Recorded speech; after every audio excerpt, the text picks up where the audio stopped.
to see from them, where not afraid to take fights, on the same page, and very much a threat to everybody in the lobby. And take note of the order he used the heals as well. Instead of using one of the most valuable heals in the slurp juice, his teammate had 2 big pots. You keep the 12 slap splashes as well for mobility and those instant heals. That's what you have to be thinking always in every aspect of the game. As Skrill lands a huge shot onto somebody during that rotation, trying to keep himself ahead of everybody else. Blue Fire is there right behind him with the heals. He needs to be able to get these bandages off, but doesn't have a ton of time because Zone, once again, is going to pull far away from everybody else, except for maybe 3 people in the lobby. Skrill's a better man than me. After hitting that shot, I would have just went all in for the LM. I would have been hungry. You ever seen a dog that's just desperate for a bone? That would have been me if I was the one that hit that shot. But for him to keep his composure there and not overextend shows the signs of a player that is wizened up to their surroundings, and so props to him for that. I'll drop a Mappy though, their journey will continue. This looks like a clean rotation here. The right side of the map in which they're on has... See there, all the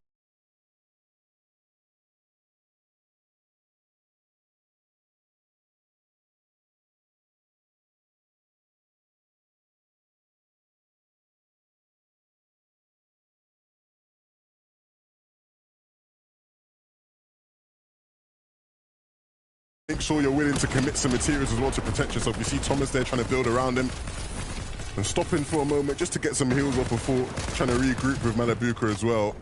That was almost dangerous as well. Malabuka went ahead. He almost ended up in a fight against Dexy, away from Thomas, where he wasn't able to help. Hellfire and Nebs trying to continue their rotation as well. You see a lot of these teams, they don't want to be stuck on that ultimate low ground, so they're building 1, 2, maybe even 3 layers up to try to get themselves safety away from everybody else. Even though you're going to get that safety though, Levin, it's going to expend a lot of mats when you need them most towards the end game, as Hellfire feeling that pressure from above. Doing a good job though of keeping himself stable in this position. What do we have here? Look at these two in prime position. We saw them trying to go for a play like this last game, and it didn't quite work. They got caught unawares, so see whether or not they can pay off for them here in game number 2. Oh wow, nice shots.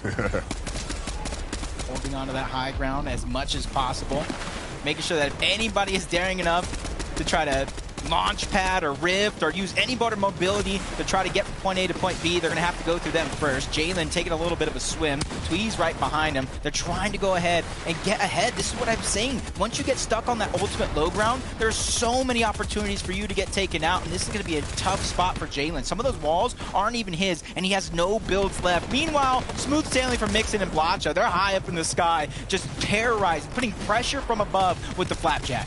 Yeah, and I love how we just switched to the opposite of smooth sailing right now, because Seti doesn't have Cammy with him. Eye drop, and Mappy, they're getting in some trouble. They want to go back on high, and that might just cost them. We saw them win a game from there, but the play is not quite going to be successful 2 times around. Blacha is able to get both. Vidil's there towards the low ground, getting a huge knock on the Twee. Him and Jalen got separated. It almost looked like Jalen was attempting to go for that high ground and third party when the timing was right, but they got separated, and that's Vidil trying to take advantage. He's solo playing right now. These points are so crucial for him and Mr. Savage. You've seen how teams were able to perform with the pressure in game number 1 and what it did to their placement on that leaderboard. Yeah, Vidil's such an instinctive fragger, always sniffing out the danger and looking to try and take out players who he senses are vulnerable. Robab and Axe Force, they're still in this one as a duo, and you can see them just rotating on this right side of the zone, keeping their angles limited, but still very much on the lookout for opportunities to take fights. And Malabuka and Thomas were waiting for them to open up, and so a bit of a jump scare for that duo. Opened up that floor and just see 2 shots fired at you from a bush. Those are the ones that are hardest to hit when you can't even see your opponent. Malabuka Thomas, no builds, no resources. They're trying to do anything that they can to try to use very, very little and stay alive. As Seti's feeling the pressure from the high ground. All angles are there. He too has no build, and you're seeing what it's doing to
let's throw it over to Zeke and the analyst to give us a play.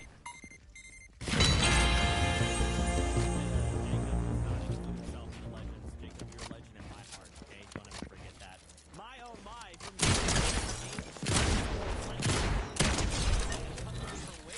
coming down to a single.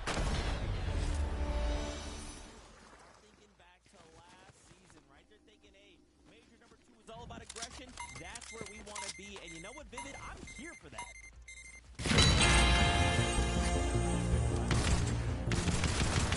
Mr. Savage just missed out by 1 spot.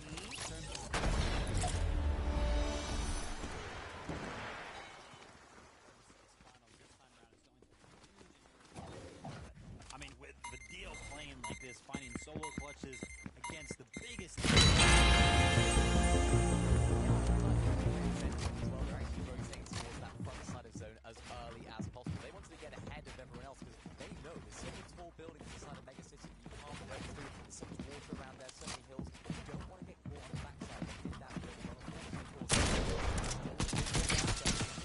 Kept that going, kept that same consistency, and that was why he was able to stay in the front side of zone and be the only person in the zone there to take out Hellfire at the end. A lot of experience, right, over on Vidil and Mr. Savage. How long how much time they put into the game, refining them, marketing themselves, saying, hey, look, if we're going to go to global,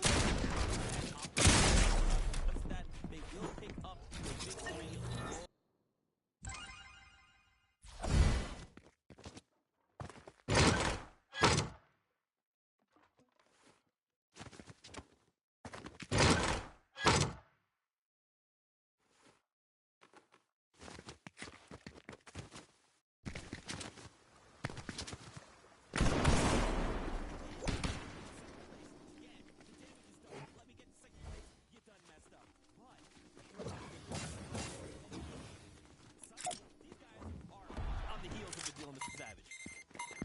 Yeah, and they're in first place right now because of Memphis.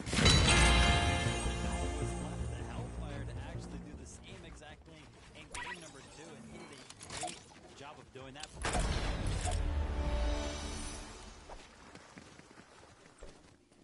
majority of it, they actually were. Yeah, they were, and they were using those slap splashes. We talked about at the back. They had 12 slap splashes just on. A lot of players actually using those slap splashes to make those mid-game rotations. Just that.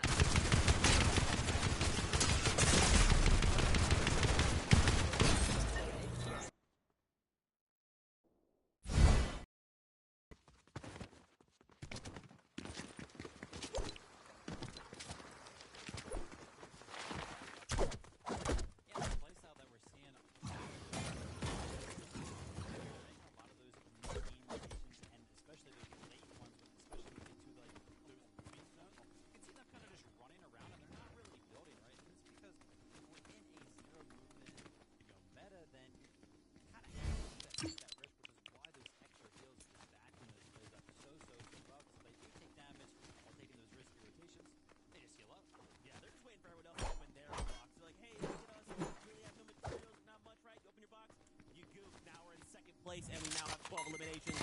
Wild stuff. Now, I do want to highlight here in the victory royale. They claimed Rift Island. Things looked great. Here, though, in game number 2, they tried to go for that high ground. But Vivid, it didn't quite work out the same way in game number 2. Yeah, I mean, higher ground picks are going to be really, really tough without the ability, movement item to actually get you up there. You kind of just have to build straight up and take that fight head on. So it's going to be a lot tougher. And and Mixon were the ones that had higher ground.